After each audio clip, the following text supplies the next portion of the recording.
Hello guys, welcome to my channel. I hope कि आपने मेरी पहली वीडियो देखी होगी। आज का टॉपिक है बायोलॉजिकल क्लासिफिकेशन। ठीक है, जो क्लासिफिकेशन है उसके बारे में आज हम डिस्क्राइब करेंगे। जैसे क्लासिफिकेशन जो बायोमेल नोमेनक्लेचर था उसमें सबसे 4 चीज़ ज़रूरी थी।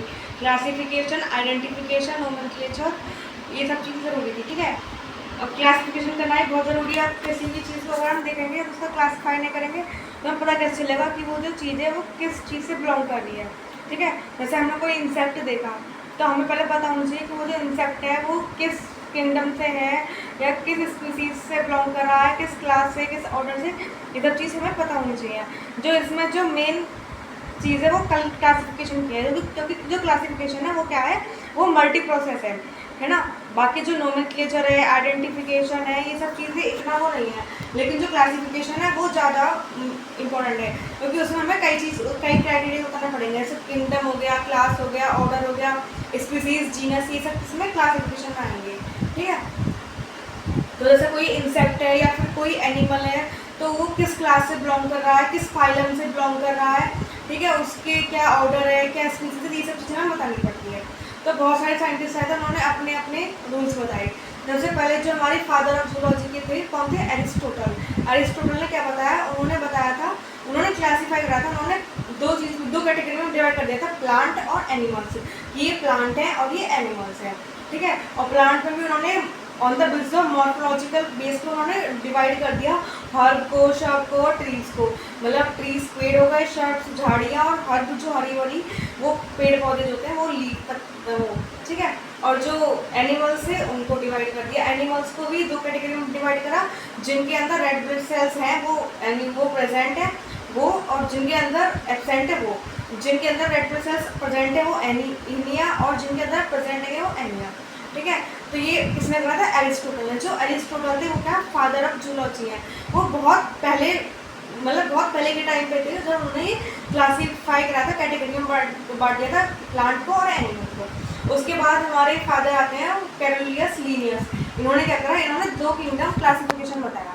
कैरोलस लीनियस ने, इन्होंने भी क्या करा, इन्होंने प्लांटे किंगडम प्लांटे और किंगडम एनिमिलिया में डिवाइड कर दिया। अब क्लासिफिकेशन से किंगडम की जरूरत आई क्यों, जो क्लासिफिकेशन था उसमें हम हर चीज़ नहीं रख सकते, क्योंकि जो उन्होंने तो बस ये कहा था कि दो कैटेगरी में बांटे कि एक प्लांट है और एक एनिमल्स है।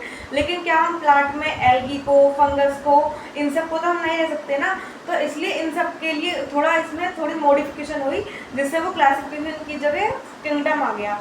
और फिर उन्होंने 2 किंगडम क्लासिफिकेशन दिया कैरोलस लीनियस ने। उन्होंने दो उसमें किंगडम में डिवाइड कर दिया, एक किंगडम प्लांटी में और एक किंगडम एनिमिलिया में। प्लांटी में प्लांट्स आ गए और एनिमिलिया में एनिमल्स आ गए। अब इन्होंने भी, जैसे जो एरिस्टोटल थे उन्होंने क्या बताया था, उन्होंने बताया था कि उनके अंदर रेड ब्लड सेल्स एब्सेंट है या प्रेजेंट है, उस बेसिस पर उन्होंने उनको क्लासीफाई किया था। लेकिन जो हमारे ये कैरोलस लीनियस है, उन्होंने प्लांट को किस में वो करा था क्लासीफाई, उन्होंने करा था कि उसके अंदर सेल वॉल प्रेजेंट है तो वो किंगडम प्लांटी का है, और अगर सेल वॉल एब्सेंट है तो एनिमल्स है। क्योंकि जो सेल वॉल है वो प्लांट से प्रेजेंट होती है लेकिन एनिमल्स में एब्सेंट होती है। जो सेल वॉल होती है वो प्लांट में किसकी होती है, सेलुलोज की बनी हुई होती है सेल वॉल जो होती है। ठीक है, तो जो प्लांटी में जो हमारे आएंगे जो बैक्टीरिया है, जैसे ब्लू ग्रीन एल्गी है, वो सब क्या है, इसके अंदर सेल वॉल होती है। ठीक है, तो ये क्या है, ये प्लांटी के मेंबर है ना। हमारा हो गया ब्लू ग्रीन एल्गी हो गई, और डाइनोफ्लैजेलेट हो गए, ब्रायोफाइट, टेरिडोफाइट, जिम्नोस्पर्म, एंजियोस्पर्म, ये सब किसके अंदर आएंगे, किंगडम प्लांटी के अंदर। और एनिमिलिया के अंदर क्या आएंगे, कौन आएंगे एनिमिलिया के अंदर, प्रोटिस्टा, और जो हमारे पॉरीफेरा, सीलेंट्रेटा, प्लेटीहेलमिन्थेस और एकाइंडोर्मिटा, ये सब चीज़ें हमारी किस में आएंगी, किंगडम एनिमिलिया में आएंगी। ठीक है, तो उन्होंने भी किस बेस पर डिवाइड कर दिया कि सेल वॉल प्रेजेंट है तो वो किंगडम प्लांटी के मेंबर है, और अगर सेल वॉल एब्सेंट है तो वो किंगडम एनिमिलिया के ऑर्गेनिज्म है। ठीक है, तो उन्होंने क्या करा, लेकिन जो उन्होंने 2 किंगडम क्लासिफिकेशन दिया, इसके भी कुछ क्या है, कुछ ड्रॉबैक्स आ गए, इसकी भी थोड़ी कमी आ गई इसमें। इन्होंने क्या करा, जो जैसे किंगडम प्लांटी था उसमें इन्होंने प्रोकैरियोटिक और यूकैरियोटिक ऑर्गेनिज्म को एक जगह रख दिया। ठीक है, लेकिन प्रोकैरियोटिक और यूकैरियोटिक ऑर्गेनिज्म में बहुत डिफरेंस होता है। जो प्रोकैरियोटिक ऑर्गेनिज्म होते हैं उनमें क्या है, वेल डिफाइंड न्यूक्लियस नहीं होता, क्योंकि जो न्यूक्लियस है वो यूकैरियोटिक में तो होता है, क्योंकि जो हमारी यूकैरियोटिक सेल होती है वो थोड़ी कॉम्प्लेक्स होती है, लेकिन प्रोकैरियोटिक में ना ही तो न्यूक्लियर मेम्ब्रेन होती है ना ही न्यूक्लियस होता है वेल डेवलप्ड, ठीक है। तो प्रोकैरियोटिक और यूकैरियोटिक में तो बहुत डिफरेंसेस है, तो उन्होंने क्या करा, प्रोकैरियोटिक और यूकैरियोटिक को सबको एक जगह रख दिया किंगडम प्लांटी में। तो सबसे पहला ड्रॉबैक तो उनका यही था, कैरोलस लीनियस का। उसके बाद इन्होंने क्या करा, इन्होंने ये कहा कि जैसे जो जिनके अंदर सेल वॉल प्रेजेंट होती है वो किंगडम प्लांटी में आएंगे, और जिनके अंदर नहीं होती है वो उसमें एनीमिलिया में आएंगे। लेकिन जो माइकोप्लाज्मा उसमें भी सेल वॉल नहीं होती है, उसमें सेल वॉल नहीं होती, लेकिन फिर भी इन्होंने माइकोप्लाज्मा को प्लांटी किंगडम में रख दिया। लेकिन ये तो अपनी ही बात के अगेंस्ट हो गए, क्योंकि जब इन्होंने ही ये बताया था कि जो जिनके पास सेल वॉल होती है वो किंगडम प्लांटी में आएंगे और जिनके पास नहीं होती है वो एनीमिलिया में आएंगे। लेकिन माइकोप्लाज्मा के अंदर तो कोई सेल वॉल होती ही नहीं है, लेकिन फिर भी इन्होंने माइकोप्लाज्मा को किस में, प्लांटी में रख दिया।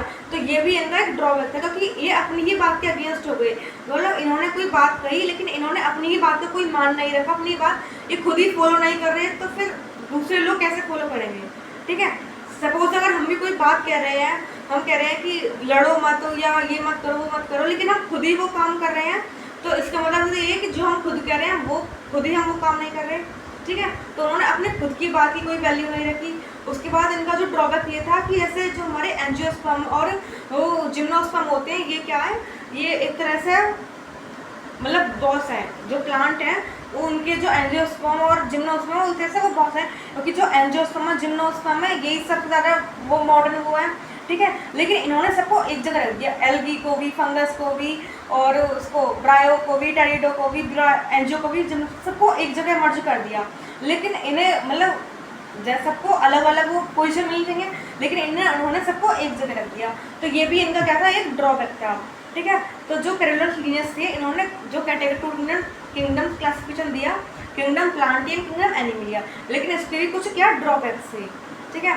उसके बाद और किंगडम क्लासिफिकेशन आई, ठीक है, 5 किंगडम क्लासिफिकेशन आया जो आर.एच. व्हिटेकर ने दिया था, और 4 किंगडम क्लासिफिकेशन भी आया, ठीक है। तो ये सब दिया था, उसमें क्या, kingdom Monera, kingdom Protista, kingdom Plantae, kingdom Animalia, इन सबको रखा गया, ठीक है। मोनेरा में सबको जो जिनमें जो प्रोमिटिव थे वो मोनेरा में आ गए, जो थोड़े उनसे एडवांस थे वो प्लांटी में आ गए, और फिर उसके बाद इसमें आ गए प्लांटी एनीमिलिया में, ठीक है। आई होप कि आपको ये समझ में आया होगा। अगर वीडियो अच्छी लगी हो तो लाइक एंड शेयर करें। Thank you. चैनल को सब्सक्राइब करें। Thank you.